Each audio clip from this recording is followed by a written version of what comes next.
তো ওমর তার খাদেমকে জিজ্ঞাসা করলেন, খাদেম তুমি এই খাবারগুলো কোন জায়গা থেকে এনেছো? খাদেম বলল, খলিফাতুল মুসলিমিন, আমি একজন গরিব মানুষ, আমার কোনো খাবার নেই, আমার কোনো সেরকম চাহিদাও নেই। আপনার বাইতুল মাল থেকে সামান্য কিছু দুধ আমি এই জন্য আপনার কাছে নিয়ে এসেছি, যেন আপনাকে হাদিয়া দেওয়া যায়।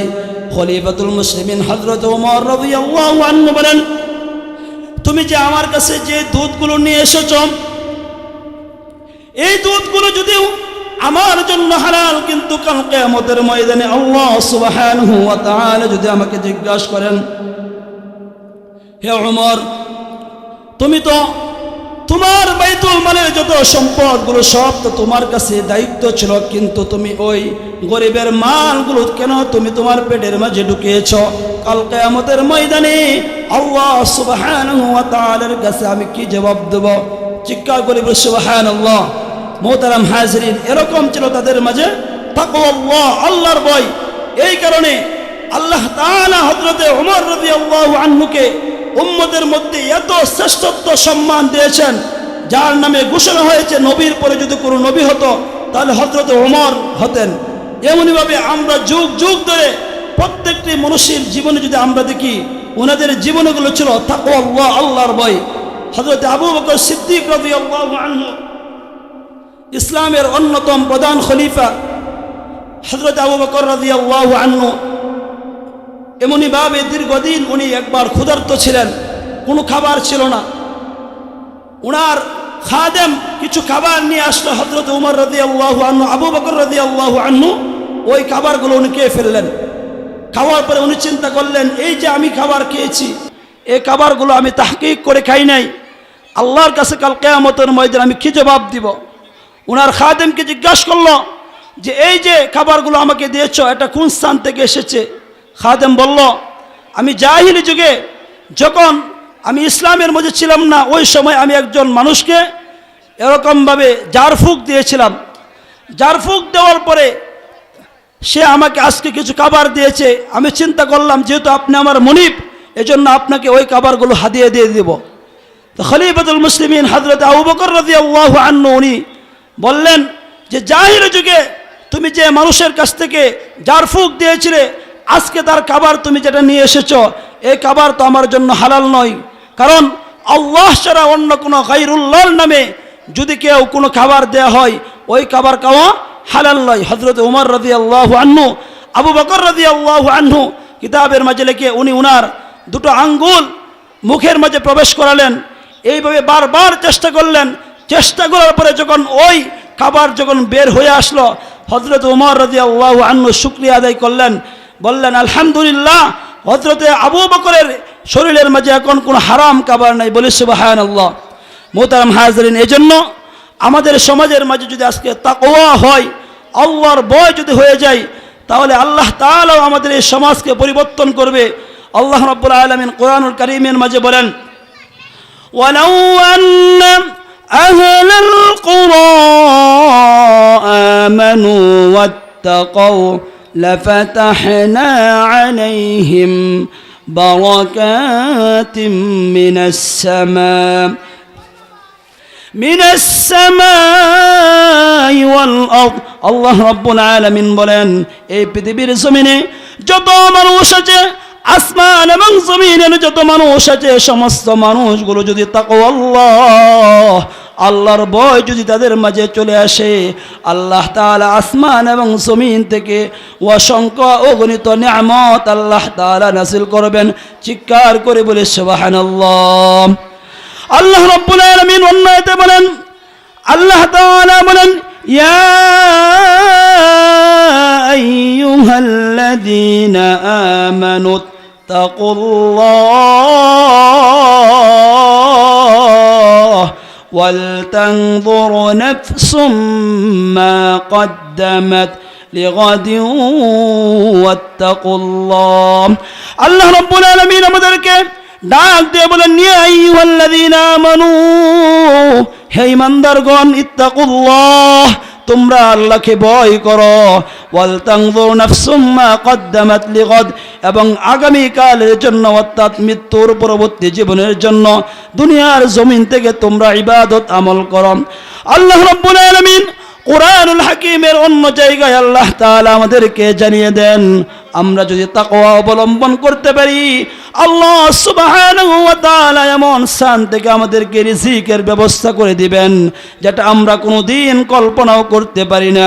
রব্বুল আলামিন বলেন, ওয়া মান ইয়াত্তাকিল্লাহা ইয়াজআল লাহু মাখরাজা ويرزقه من حيث لا يحتسب।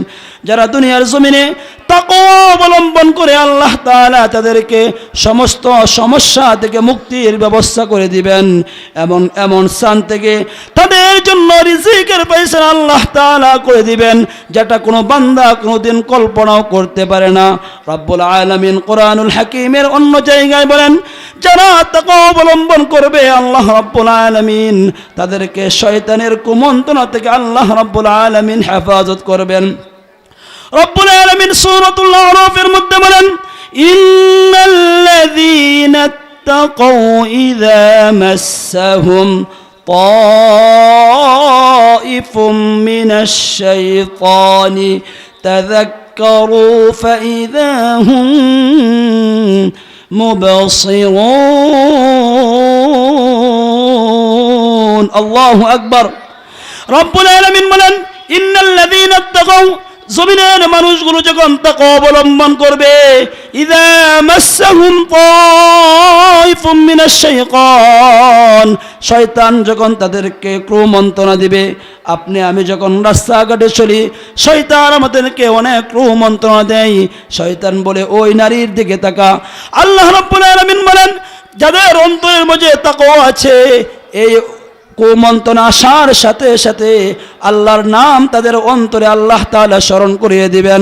রব্বুল আলামিন অন্য জায়গায় বলেন, ইন্নাল্লাহা ইউহিব্বুল মুত্তাকিন।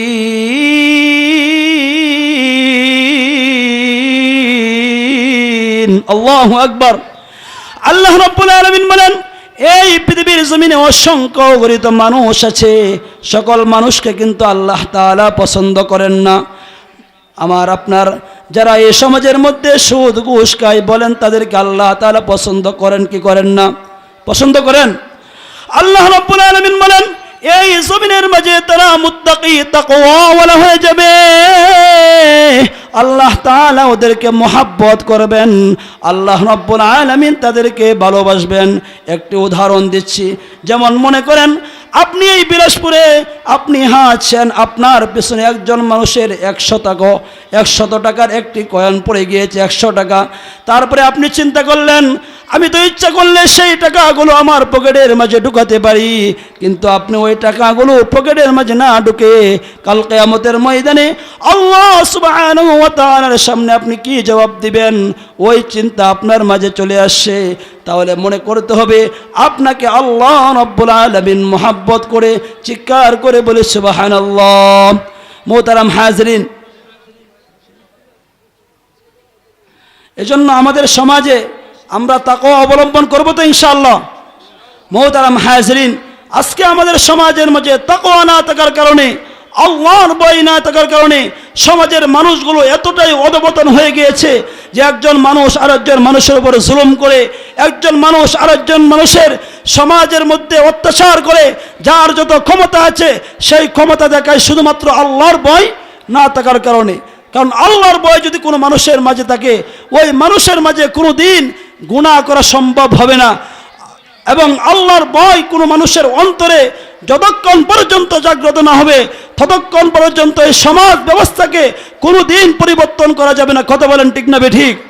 মোহতারাম হাজরিন, এই জন্য আমরা আমাদের উলামায়ে কেরাম আপনাদেরকে এই মেসেজটি বারবার দেই।